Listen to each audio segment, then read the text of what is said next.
Educação à distância, mudando realidades.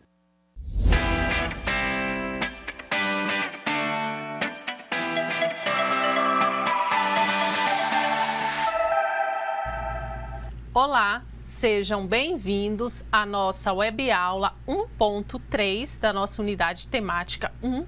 Agora nós vamos estudar sobre os indicadores de liquidez e endividamento. Então vamos falar um pouquinho sobre os índices de liquidez. O que o índice de liquidez apresenta? Apresenta a situação financeira da empresa frente aos compromissos financeiros assumidos.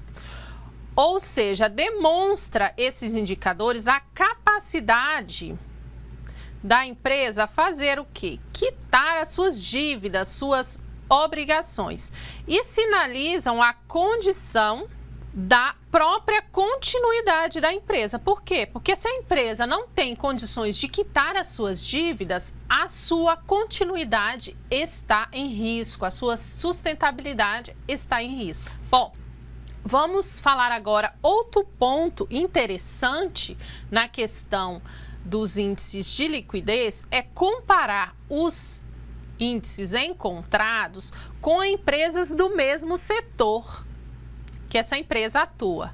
Vale lembrar, nos índices de liquidez, quanto maior o índice, melhor, tá certo? Quanto maior que um, melhor. Os índices de liquidez que nós vamos estudar são 4. Então, a gente tem o índice de liquidez corrente, liquidez seca, liquidez geral e liquidez imediata. Então, o que é a liquidez corrente? Indica a relação entre os ativos com realização a curto prazo e os passivos que serão exigíveis, ou seja, pagos também no curto prazo. A liquidez indica a capacidade de pagamento a ser seguida no curto prazo. Então, vamos lá, qual é a fórmula? Então, nesta aula, eu vou apresentar para vocês só as fórmulas, tá? Mas lá no blog da disciplina, eu vou disponibilizar para vocês um exemplo prático de cálculo e interpretação de todos os indicadores estudados na web aula 1, 2 e 3, tá bom? Não esqueçam de acessar lá. Então, vamos aqui para a fórmula. Então, a fórmula que a gente tem é liquidez corrente. Então, eu vou pegar quais informações? Então, eu vou lá no ativo circulante e vou pegar o saldo do ativo circulante e colocar aqui, dividido pelo passivo circulante. Aí eu encontro o montante do quê? Da liquidez corrente. Aí nós temos agora a liquidez seca. Indica a relação entre os ativos com realização a curto prazo, ou seja, aqueles que vão vencer até o final do exercício seguinte, reduzidos os estoques. Então, na liquidez seca, eu vou tirar o quê? O montante do estoque, tá? E vou fazer a análise do ativo circulante menos os estoques e análise do passivo a curto prazo, ou seja, passivo circulante.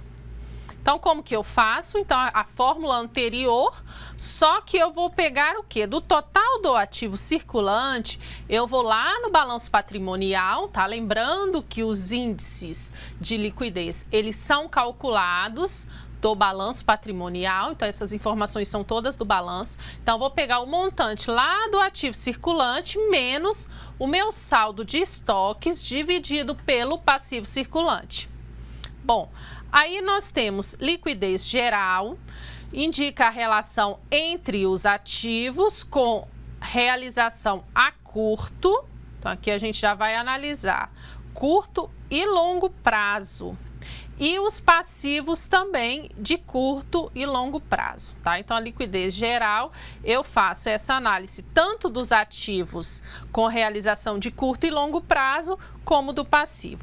Então, a liquidez geral indica a capacidade de pagamento a ser exigido no curto e no longo prazo. Então, vamos lá. a fórmula. Então, como que eu calculo a liquidez geral? Então, eu pego o montante do ativo circulante mais RLP, que significa aqui embaixo, ó, realizável a longo prazo no balanço patrimonial, dividido pelo passivo, aqui compreendendo todos os passivos. Então, tem que somar o valor do passivo circulante e do passivo não circulante. Bom, aí eu tenho a liquidez imediata. O que ela significa? É outro indicador, indica a relação entre as disponibilidades. Então, o que eu tenho disponível de recursos imediatos para quitar os meus passivos de curto prazo? Então, a liquidez imediata, ela faz essa análise. Então, a liquidez imediata indica a capacidade de pagamento, considerando os ativos de conversão imediata em numerários, ou seja, em espécie. Então, a fórmula que a gente tem é disponibilidades. E o que compreende essas disponibilidades? Então, as disponibilidades você vai encontrar ela lá no ativo circulante, é formado pela conta caixa e equivalente de caixa, que compreende os saldos em conta corrente e as aplicações financeiras de liquidez imediata. Então, compreendem as disponibilidades. Aí você vai lá, identifica o saldo dessas contas e divide pelo valor do passivo circulante. Bom, aí nós finalizamos os 4 índices de liquidez. Agora nós vamos falar um pouquinho sobre os índices de endividamento. Então, o que é o índice de endividamento? Visam evidenciar a dependência da entidade em relação a recursos de terceiros. Então, lembrem lá na aula 2.1 que nós falamos capital de terceiros, qual a dependência da empresa de capital de terceiros. Então, um bom gestor, ele pega recurso emprestado, mas desse recurso ele paga juros e ainda tem lucratividade. Tá certo? Então, interessante, nós vamos fazer essa análise do endividamento. Então, endividamento não é algo ruim. É algo ruim se for muito no curto prazo, que a empresa não tem condições, muitas vezes, de gerenciar para que ela tenha lucro. Mas se for um empréstimo a longo prazo e ela tem um gerenciamento adequado, ela consegue fazer o quê? Pagar os juros e ter lucratividade em cima desse valor que foi que ela pegou emprestado de terceiros, tá bom? Bom, outra informação sobre os índices de endividamento, deve-se ter cuidado especial com os juros cobrados. Tá? Isso é muito cuidado aqui. Juro muito alto inviabiliza prazos maiores. A regra geral é, quanto menos dívida no curto prazo, é o que eu disse, né? Dívida no curto prazo, quanto menos dívida no curto prazo, melhor será para a empresa, ok? Bom, os indicadores de endividamento que nós temos são participação de capital de terceiros, composição do endividamento, imobilização do patrimônio líquido e imobilização de recursos correntes.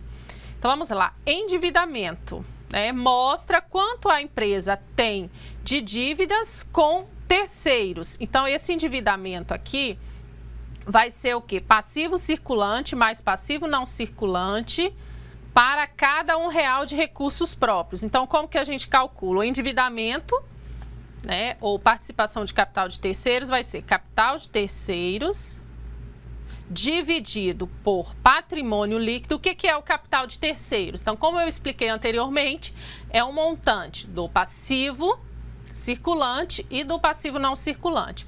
Então, capital de terceiros dividido pelo patrimônio líquido vezes 100. Agora, nós temos a composição do endividamento, mostra quanto de dívida total com terceiros é exigível no curto prazo.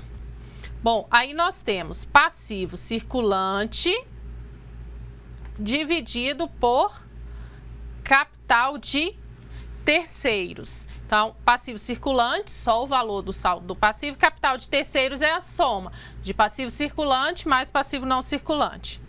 Aí a gente tem outro indicador, que é a imobilização do patrimônio líquido, que representa a parcela do capital próprio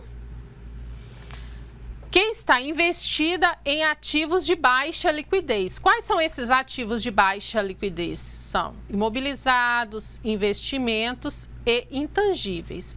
Ou seja, ativos não circulantes deduzido dos ativos realizáveis a longo prazo. Então, qual é a fórmula? Então, imobilização do patrimônio líquido. Então, vou pegar o quê? Vou pegar o saldo lá do meu ativo não circulante menos o realizável a longo prazo, esse RLP significa ativo realizável a longo prazo, dividido pelo patrimônio líquido vezes 100. Aí nós temos a imobilização dos recursos não correntes. Indica o percentual de recursos de longo prazo aplicado nos grupos de ativos de menor liquidez. Então, quais são esses ativos de menor liquidez? Como nós falamos anteriormente, é o imobilizado, investimentos e intangível. Então, índices de imobilização de recursos não correntes superiores a 1 indica que a entidade está imobilizando recurso de curto prazo, o que é um sinal de desequilíbrio, tá? Então, tem que tomar muito cuidado. Imobilizar recurso do passivo circulante é muito perigoso. Bom, qual é a fórmula? Então, a gente vai pegar o montante do ativo não circulante menos o realizável a longo prazo dividido pelo PL, que é o patrimônio líquido, mais passivo não circulante, vezes 100. Bom, finalizamos aqui esses dois indicadores de liquidez e endividamento. Se vocês querem compreender os cálculos, vocês assistam o vídeo lá no blog da disciplina de exemplo prático, que lá eu mostro como se calcula, e no roteiro também de estudos de vocês tem os cálculos, tem o passo a passo dos cálculos do balanço patrimonial e da demonstração de resultado que eu utilizei. Encerramos aqui a nossa aula. Meu muito obrigado e até uma próxima oportunidade. Tchau, tchau.